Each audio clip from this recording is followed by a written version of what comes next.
Shalom. Selamat jumpa kembali dalam kasih Kristus. Pada hari ini saya akan sampaikan tema khotbah saya tentang melindungi gereja kita. Itulah tema yang saya akan berikan buat saudara untuk kita menyimak baik-baik supaya firman ini benar-benar bermanfaat dan menjadi berkat buat kita semua. Sebelumnya mari kita berdoa. Terlebih dahulu biar minta pimpinan Roh Kudus dan Tuhan sendiri yang berbicara kepada kita. Mari kita berdoa. Bapa di sorga, terima kasih Bapa Khalik langit dan bumi yang sudah menciptakan bumi beserta isinya dan yang tidak pernah meninggalkan setiap perbuatan tangannya.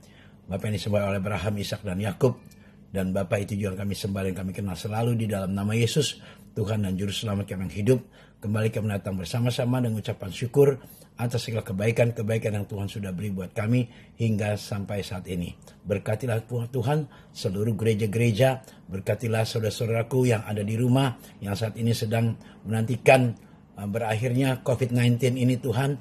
Marilah ketika kami ada di rumah, Tuhan menghibur kami dengan firman Tuhan.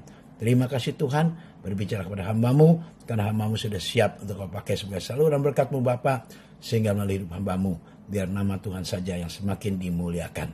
Terima kasih Bapa, dalam nama Tuhan Yesus hamba berdoa dan hamba bersyukur. Yang siap diberkati Tuhan Yesus katakan, amin. Shalom, apa kabar? Kita jangan bosan-bosan saudara, mendengar saya menyampaikan firman Tuhan. Pada hari ini saya akan bacakan dari kitab Efesus 4 ayat 3-7. Demikianlah firman Tuhan. Dan berusahalah memelihara kesatuan roh oleh ikatan damai sejahtera.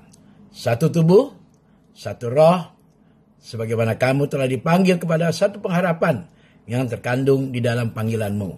Satu Tuhan, satu iman, satu baptisan. Satu Allah dan Bapa dari semua Allah, yang di atas semua dan oleh semua dan di dalam semua. Tetapi kepada kita masing-masing telah dianugerahkan kasih karunia menurut ukuran-ukuran pemberian Kristus. Bacaan kita di atas jelas Tuhan menginginkan dari kita kesatuan dalam roh dan kasih yang sempurna. Apakah kesatuan roh itu? Yaitu kepercayaan yang tidak tergoyahkan hanya Yesus Kristus Tuhan kita. Kesatuan kepercayaan, satu iman, bahkan adakan satu baptisan. Itulah yang Tuhan minta kepada kita semua. Oleh karena itu, apabila suatu saat Anda tergoyahkan iman saudara dengan kata-kata dari keluarga, dari teman, mungkin tetangga, mungkin juga karena Anda sedang menghadapi masalah yang berat, jangan goyah. Percaya, Tuhan tidak pernah meninggalkan kita. Yesus Kristus adalah Tuhan kita yang setia. Dia tidak pernah terlelap. Oleh karena itu, saya harapkan Anda semua percayalah bahwa gereja itulah tubuh kita sendiri. Kita harus melindungi tubuh kita. Iman kita, percaya kita kepada Tuhan. Supaya jangan goyah ketika kita menghadapi masalah. Menjaga kesatuan gereja merupakan tugas kita bersama. Kesatuan dalam gereja begitu penting untuk kita usahakan. Kenapa? Karena gereja sekarang juga banyak yang bertengkar. Itu sebab kenapa Pak Andreas sampai hari ini tidak buka gereja. Karena lebih baik bebas. Hanya jadi penginjil, pembicara, menunggu panggilan.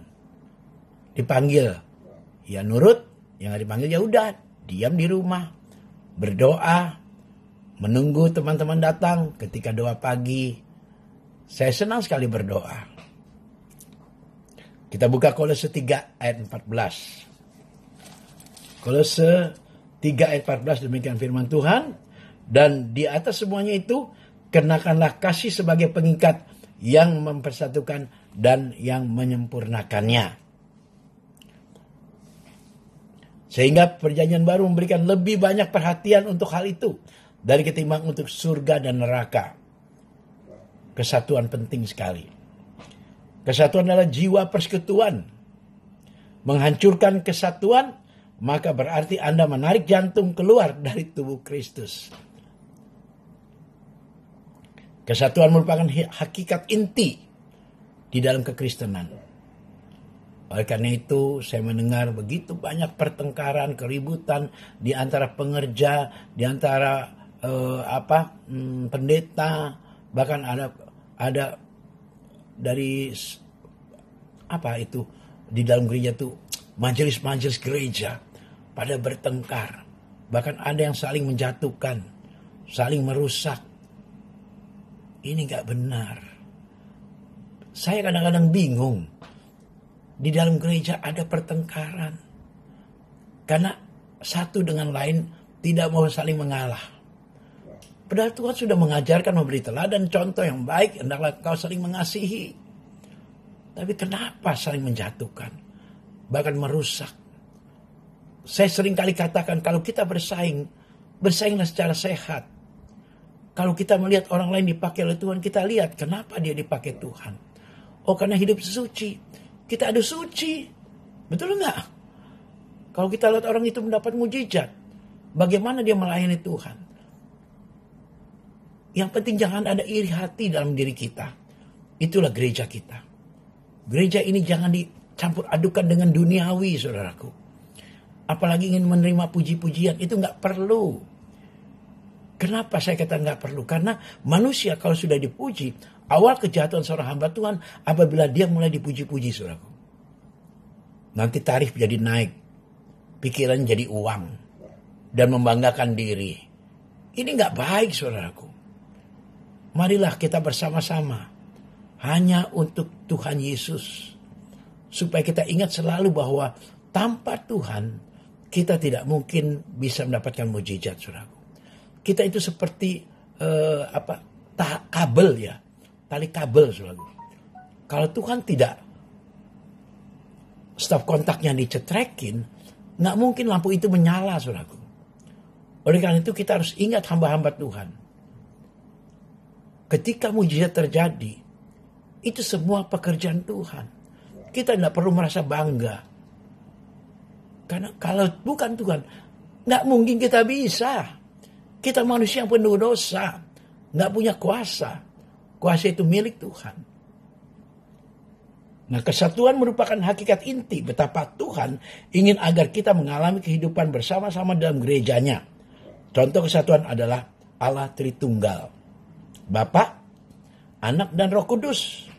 Benar-benar menyatu dan menjadi satu. Itulah kesatuan roh. Begitupun kita dalam kepercayaan pada Tuhan. Iman, pengharapan, dan kasih. Yang teristimewa adalah kasih. Ketika kasih kamu besar, maka kamu melayani Tuhan dengan benar.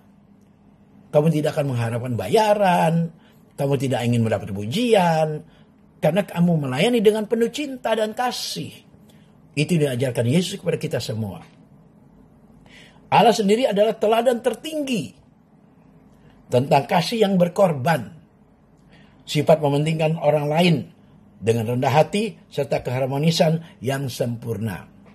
Kalau Anda baca dalam Filipi 2 ayat ke-3-5, itulah teladan Yesus yang Tuhan berikan buat setiap kita. Oleh karena itu, mari kita baca. Biar Anda tahu sifat Tuhan. Kalau kita sudah memiliki sifat seperti Kristus punya sifat, percayalah, engkau akan naik, tidak akan turun lagi. Percaya itu, saudara. Saya bacakan ya, Filipi pasal 2, ayat 3-5. Filipi pasal 2, ayat 3. Dengan tidak mencari kepentingan sendiri atau puji-pujian yang sia-sia. Sebaliknya hendaklah dengan rendah hati, yang seorang menganggap yang lain lebih utama daripada diri sendiri. Dan janganlah tiap-tiap orang hanya memperhatikan kepentingan sendiri, tetapi kepentingan orang lain juga. Hendaklah kamu dalam hidupmu bersama menaruh pikiran, perasaan yang terdapat juga dalam Kristus Yesus. Jadi Tuhan ajarkan kita. Rasul Paulus di zaman Filipi mengatakan bahwa kita harus tiru sifat Tuhan Yesus. Dialah kunci utama untuk menuju pada kesuksesan dalam pelayanan. Biarlah siapapun hamba Tuhan apabila berkesempatan mendengar khotbah saya ini, ubahlah sikap saudara. Kalau ingin berhasil, kalau ingin dipakai Tuhan, tinggikan nama Tuhan. Muliakan nama Yesus. Engkau pasti akan dipakai oleh Tuhan. Shalom.